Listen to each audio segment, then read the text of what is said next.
Hi everybody and welcome back to my channel. Today I'm going to be showing you step by step how to paint Hidden Wonders. So let's go over all the colors right now and be sure to look below the video for a full list of all of them plus the brushes and the canvas I'm using. We've got some Hooker's Green, Pale Green, Dioxazine Purple, Cobalt Blue, Turquoise Blue. I'll also be using some Titanium White. And I'm going to go ahead and get started with a number 50 filbert brush. I want to mention that I wet my canvas beforehand just with a little bit of water. I'm also getting a little bit of water again on my brush, and then I'm going to scoop up some of that sap or Hooker's Green with my Dioxazine Purple, and I'm just going to start adding a few little brush strokes, patchiness here and there, leaving some empty spaces to fill in with my pale olive green right here. I'm going to slightly blend into those other colors, and in other areas I'm just going to leave it bright green so that we have a nice mixture of light and dark in this painting.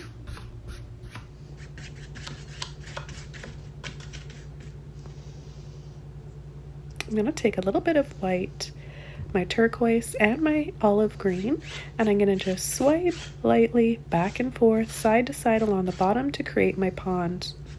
Then I'm going to start mixing the colors together, wet on wet like this, just blending softly up and down and back and forth. This will give us a nice transition and make the background just a little bit more blurrier.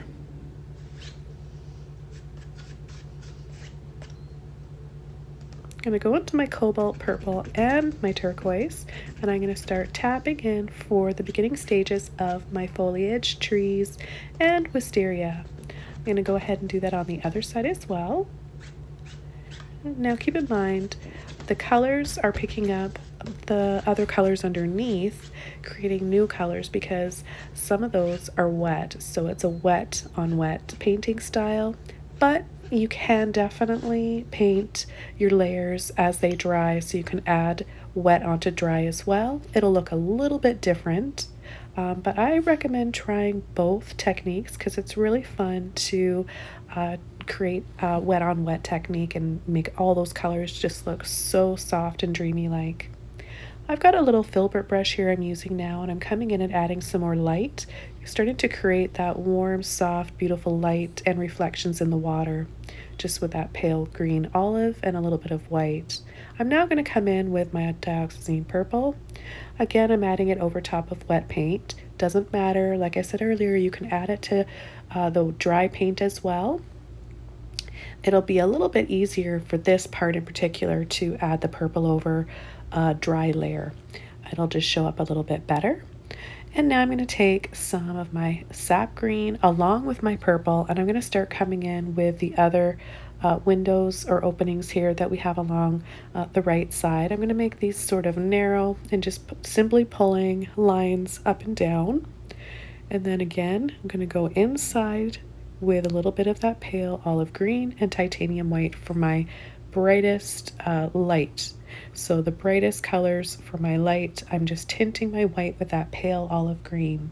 If you don't have this shade of green, you can use a cool yellow, even a warm yellow, or a soft turquoise if you want. Mix that with a little bit of any yellow that you have in white, and that would also be really pretty. So I want you guys to know that you can use other colors if you don't have the ones I'm using today, and just follow along with the techniques as best as you can with the brushes that you have. Again, if you don't have the brushes I'm using today, just use whatever you have. Don't ever let it stop you from painting along with me because you're still learning a lot. Okay, so now with a 1-inch oval mop brush, I'm taking my cobalt blue. I'm going to alternate between all those colors, the turquoise blue, the purple, and the cobalt, along with the white, sometimes less white and more of the colors, just to make lighter and darker shades. And you can see the beautiful texture that I'm creating here just by simply tapping along with the tip of the brush.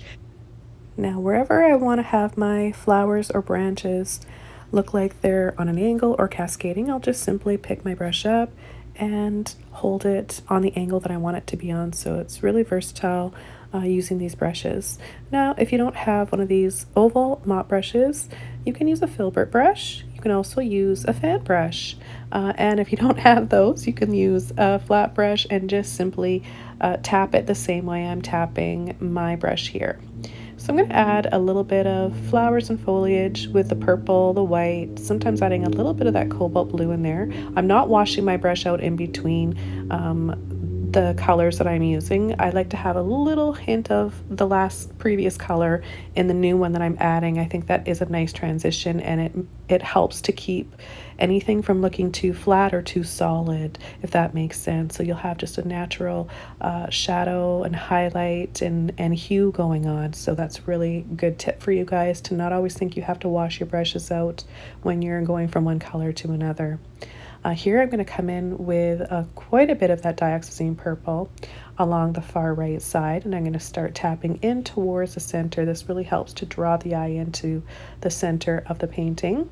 And then for a nice cool shadow, I love this blue turquoise. It's my favorite, one of my favorite new colors that I've added to my palettes lately. I just discovered it the other day when I was at my art store, and I've been using it quite a bit. So it's important to add enough shadows to your paintings and highlights. So here, that's what I'm doing now, is coming in with a little bit of highlights underneath those flowers, just with that pale olive green and a little bit of white. And I'm going to go right into my purple, little bit of that sap or hooker's green there, and just come in with some shadows and foliage along the base of the pond. Tap, tap, tap, and then a little pull just to get that reflective look in the water. So it just helps it look a little bit blurry and soft mirrored effect. So I don't want to do anything that's too solid like the landscape above. I just want it to mimic a little bit of what's going on up there. So add more detail to the top than you do to the reflection in the water, if that makes sense. I'm coming in with a highlight now with my cobalt blue and a little bit of white on top of that deep purple and green. And I'm just going to add little taps. Remember just to add enough that you're not losing the shadow that you have, that dark base that you have. So you just want to complement. Your highlights and shadows should complement one another. They should bring out the best in each other and really end up making your object you're painting, your scene you're painting, go from 1D, which is flat, to 3D.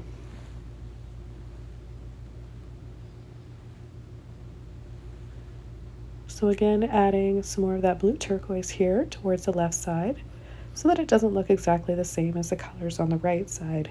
Even though I'm using all the same colors around this painting, I'm adding them in different places so that nothing looks too symmetrical and too predictable. The next color combo I really want to use is strictly more white and dioxazine purple.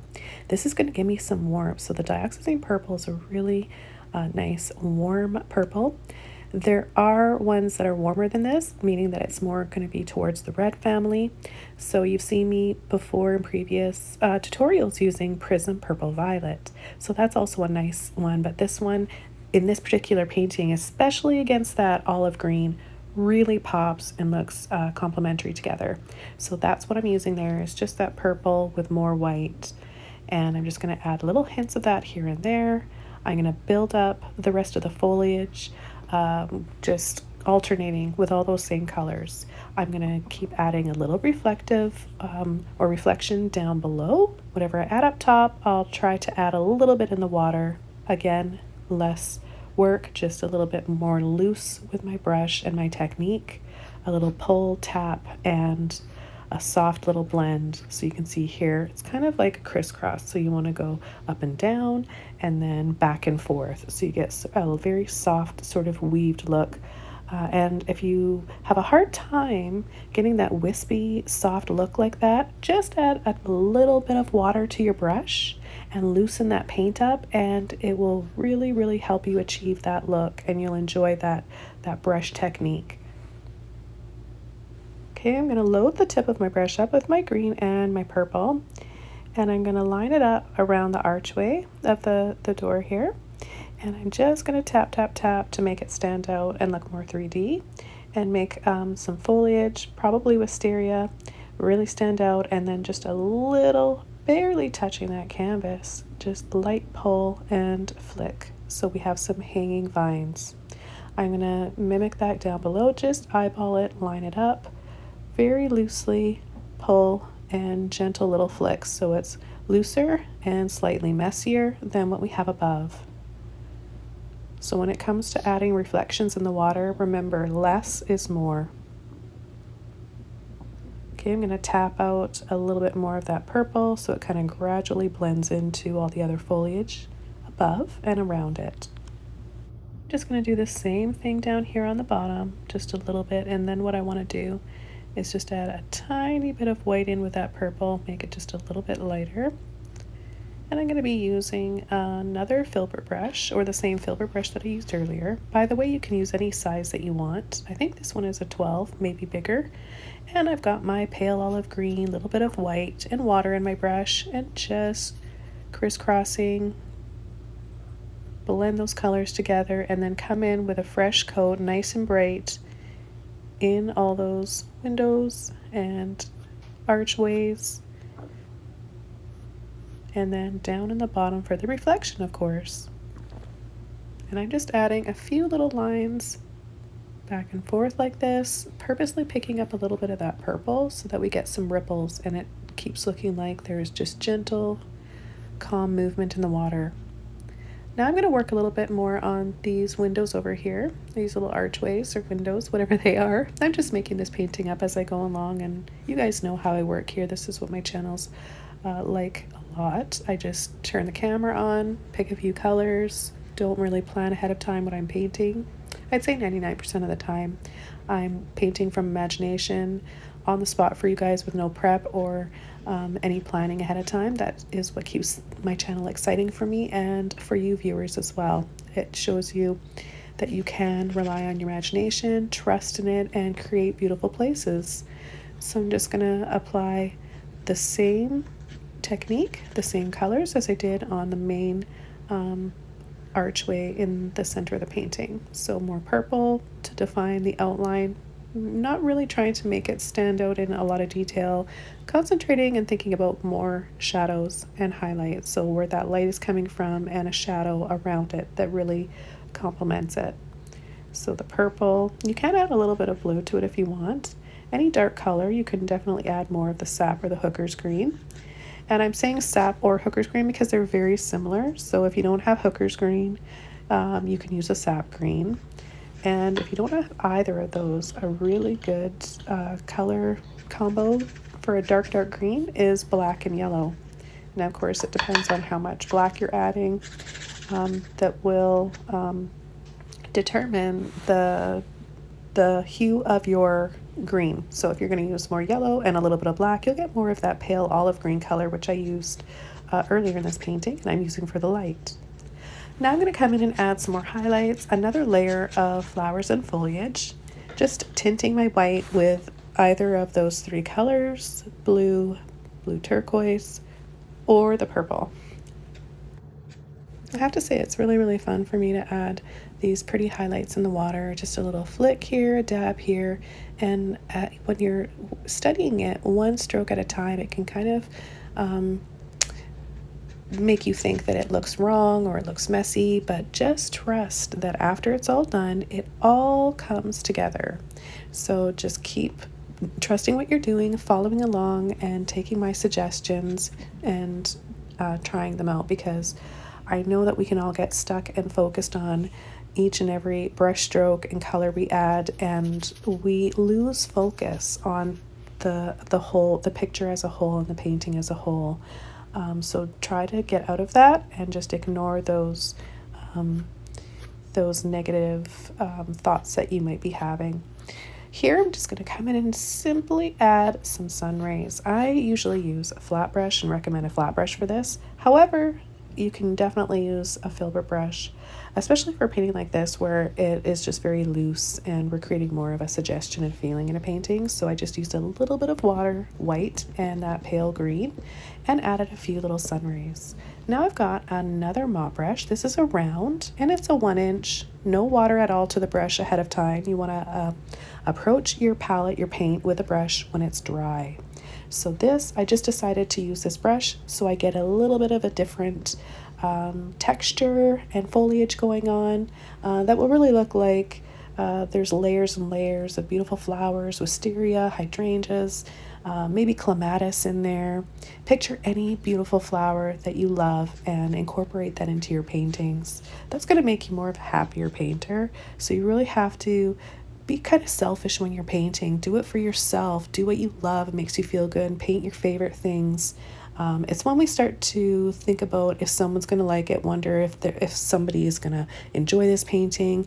When we start to think too much about how others view our art is when we're really cheating ourselves, and we're going to lose out on what the meaning of art is, and it is really enjoying ourselves and expressing ourselves. So I guess one of my tips today is going to be selfish. Be more selfish when you're painting. Really make it about what you love, what feels good to you, brush strokes, color, and the type of scene, whatever you're working on.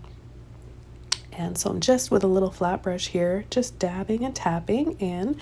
I'm picturing some ivy, beautiful English ivy going around this archway here, the wall. Maybe it's like a pillar. Doing this kind of helps create more of a round pillar there as well. And for my highlights, I'm using the pale olive green, and then I'm using the hooker's green for darker areas, and purple, cobalt blue for some cool shadows, and the turquoise blue as well for some cool shadows. So now I'm going to come in, and I'm just like you would paint a candy cane.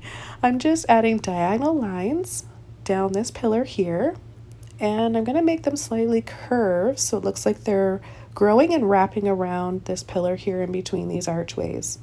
I've often seen in beautiful landscape photos and gardens wisteria growing like this. It's like a big vine. You can train it to grow around things, and I thought that would just look so pretty here, so I decided to do it, and this is how I approached it. So it's a pretty simple. Do it the same thing down below, and then we're going to just tap in the light purple with the white. So we're going to make that light purple with white and that Dioxazine purple, of course. So I'm back over to my filbert brush, and I'm just going to mix it up. I'm going to just add a little bit of that cobalt blue just to make it pop a little bit more, make it more of a cool purple.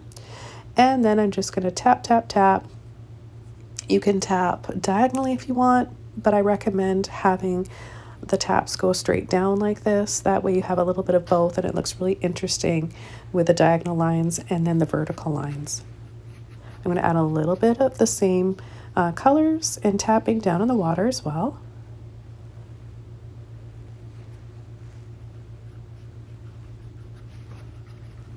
And I want to make sure that I'm adding some to the sides so that it really looks like it's round and it's growing and continuing around that pillar. Okay, I'm going to mix up some more paint now. And I want to mention I'm not using any water. This is just straight full-on paint. And I use heavy-bodied paints. I get this asked quite a bit which brands of paints I use, so I'll just mention that here while I'm adding some more to this archway here in and around that ivy. So I'm using Liquitex Basics Acrylics. I'm using Winsor & Newton. I use Grumbacher, and I also use Holbein, the neon and luminous paints. Today I'm not using any of those luminous neon paints, but those are my go-to brands. So I'm going to add some lily pads down in here. I thought this would really be pretty.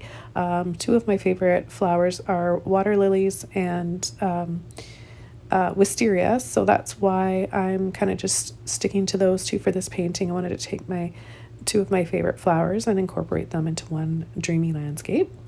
So I'm just adding purple and green, dark green for wiggly, loose, messy looking patches down below. That's really all it's about. So dark on the bottom, and then the light pale green with a little bit of white on top for highlight to make them look like a 3D object.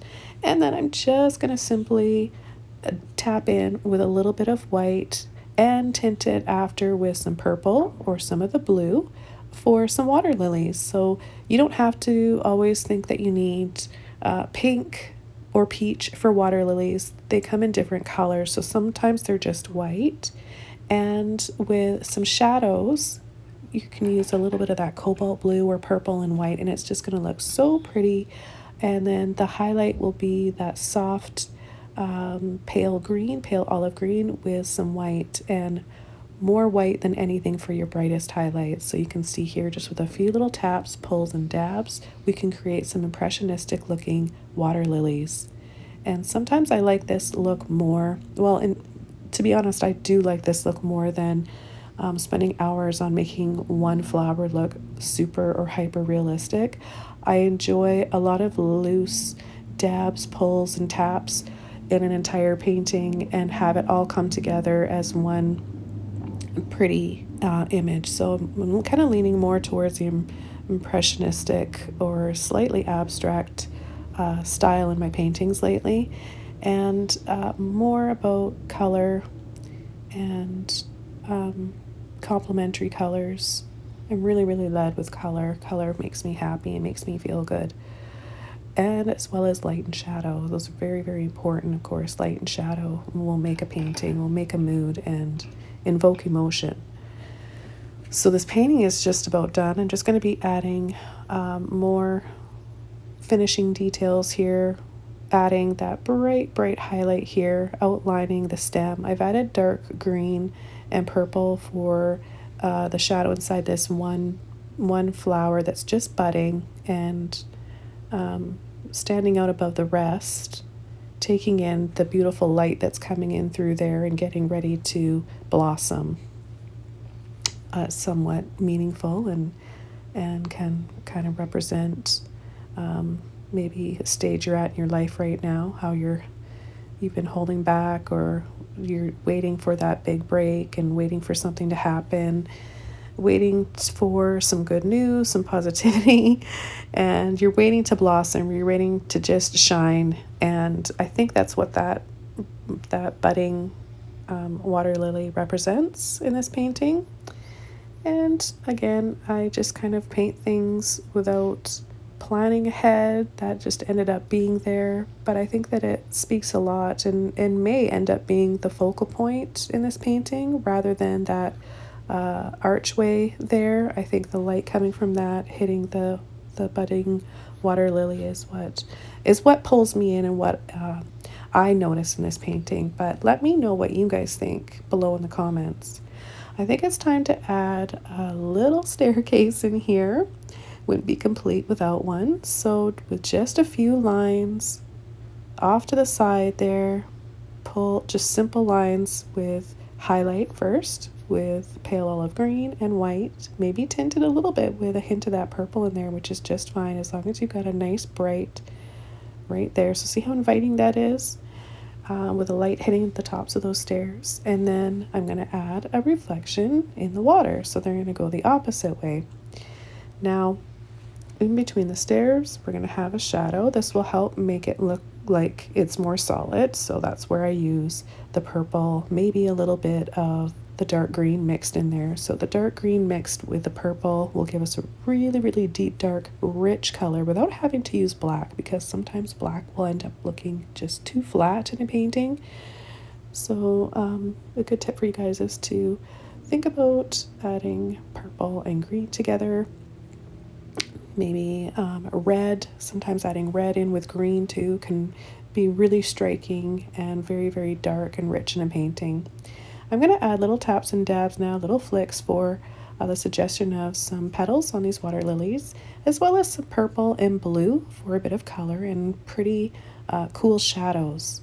I'll add a few little dabs and dots here over on the left to suggest a few more water lilies, but we won't really be adding as many taps and dabs and highlights over there as we have over on where the sun rays are coming in and shining down on the ones on the left, or the right, I mean. So I'll add the finishing touches here to these steps. A little bit more foliage with a clean brush, a bit of green, a bit of both greens actually with the white. So make this very pretty sort of minty color, but a little bit warmer than the cool mint that we started out with. So just with a sap green or hooker's green and white, you'll get more of a cool mint, but by tinting it with a little bit of that pale olive green, we can get this color. So I'm going to add a little bit where we've got our bright light coming from, and then add a little hint of it on these water lily pads and a little here and there to help just create another color in this painting and another sense of light. So this just kind of kicks it up a notch. Add a little bit over there as well.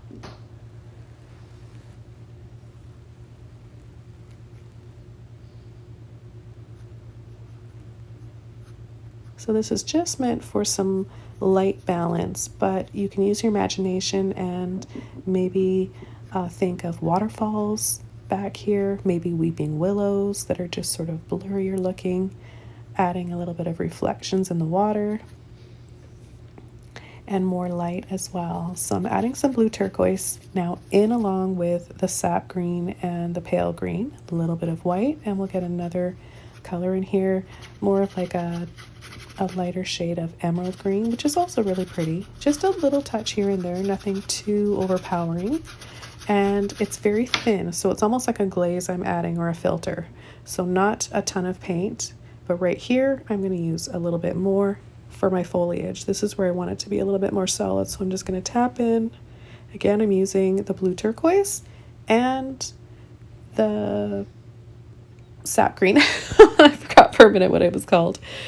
So just with a point of the, just using the tip of my filbert brush, and I can make it pointy just by kind of lightly using the tip without much pressure.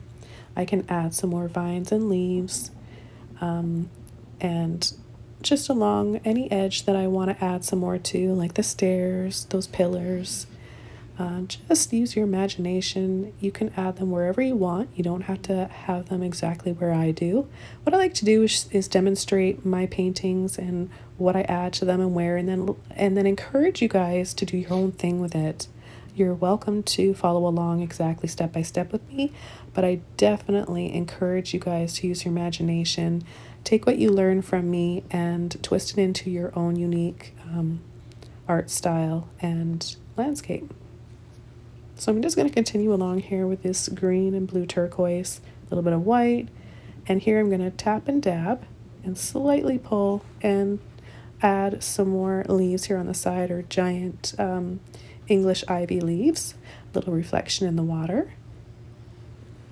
I hope you guys are enjoying these tutorials and learning a lot, getting some inspiration color-wise, technique-wise, and as well as learning perspective and composition. I try to incorporate as much as I can in these step-by-step tutorials. Once in a while I like to add a video with just soft, relaxing music playing.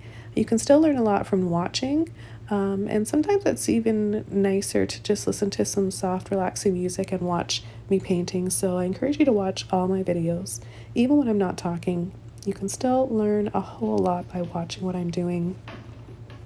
And sometimes it just, by watching, it can get you in that creative mood, especially with that soft music. The two go together, and art and music are amazing together. I like to have some music playing. I like classical music, Baroque, and tranquil types of music when I'm painting. Sometimes I'll have nature sounds on and like spa music. So if you guys are wondering how you can relax more when you're painting, if you're struggling, or if you have painter's block, those are things that really work. Having a nice candle lit, a nice warm cup of tea or coffee or whatever your preferred drink is, and just really getting in that relaxed state of mind. Maybe going for a brisk walk out in nature before you start painting.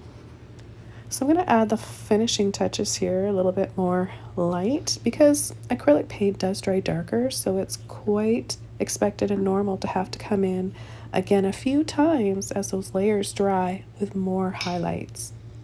So as I finish off this painting, I want to thank you guys so much for all of your support, all your kind words, comments, and support here on my channel. If you haven't already, I encourage you guys to subscribe to my channel. It's free, and that way you won't miss out on any of my upcoming videos, and you can have a look at over 600 videos, painting tutorials I have here on my channel. So have fun, and I hope you guys create something wonderful and unique today. Take care, everybody, and I'll see you soon in my next video.